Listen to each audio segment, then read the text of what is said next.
नमस्कार मित्रांनो, लग्नानंतर होईलच प्रेम या मालिकेच्या येणाऱ्या पुढील भागामध्ये आपल्याला खूप मोठा ट्विस्ट पाहायला मिळणार आहे. मित्रांनो, लग्नानंतर होईलच प्रेम या मालिकेमध्ये आपण पाहणार आहोत की आता भारतला मात्र संशय येतो की काव्याच्या हातावरच्या जखमा आणि इकडे जीवाला झालेल्या जखमा याचा काहीतरी जे आहे ते संबंध आहे. पण काय आहे तो मात्र आता त्याच्या लक्षात येत नसतं. परंतु आता मुकुंद काका समोर दिसतात म्हणून आता मुकुंद काकांना पार्थ प्रश्न विचारतो. मला असं वाटलं होतं, म्हणजे मला नंदिनीने पण मगाशी सांगितलं की तू काव्याच्या आधी तिथे होता. मग तुमच्या दोघांमध्ये असं काय बोलणं झालं आता? मात्र इकडे मुकुंद घाबरतो. अरे तू कशाला एवढं टेन्शन घेतो आहे, असं तो म्हणत असतो. अगदी सहजच झाला आहे अपघात, परंतु पार्थ हा त्याला प्रश्न विचारतो.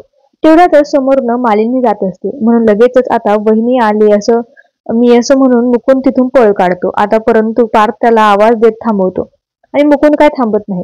दुसरीकडे आता काव्या खूप रडत असते आणि नंदिनीला असं वाटतं की तिच्या मनामध्ये गिल्ट आहे, कारण त्या मुलीबद्दल विचारलं तिने जीवाला, त्यामुळे हे सगळं झालं.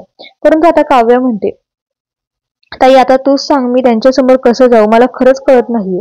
मला हे गिल्टच आता सहन होत नाही आणि सांगता पण येत नाही, असं झालं आहे. असं म्हणून आता काव्या खूप रडते. नंदिनीचं काही समज होतो की मनामध्ये हे गिल्ट आहे की आमच्या दोघांमध्ये जे काही खाजगी बाब होती ती मात्र तिने त्यांच्यासमोर उघड केली. परंतु काव्याला मात्र वेगळंच गिल्ट असतं. काव्या म्हणत होती की मी हे का थांबवलं नाही, मी हे थांबवू शकत होते, पण हे सगळं माझ्यामुळे झालं आहे. मी असं म्हणून ती स्वतःला दोष देते. दुसरीकडे नंदिनी मात्र तिला समजवण्याचा खूप प्रयत्न करते आणि नंदिनी पुढे म्हणते, हे बघ, आईने आपल्याला काय सांगितलं होतं की शब्द बाणांसारखे असतात, मात्र ते सुटले ना तर माघारी फिरता येत नाही. त्यामुळे बोलायला चिडताना 10 वेळा विचार करायचा. हे ऐकून मात्र आता काव्याला तिची चूक लक्षात येते. येणाऱ्या भागात आपण पाहणार आहोत की आता वसुंधरा घरामध्ये तमाशा करायला सुरुवात करते. रम्याच्या सांगण्यावरनं म्हणू लागते की अगं, काव्याची सुद्धा पहिली वटपौर्णिमा आहे ना, मग त्या मुलीला काय फक्त धागेच तोडता येतात का, धागा बांधू शकत नाही का?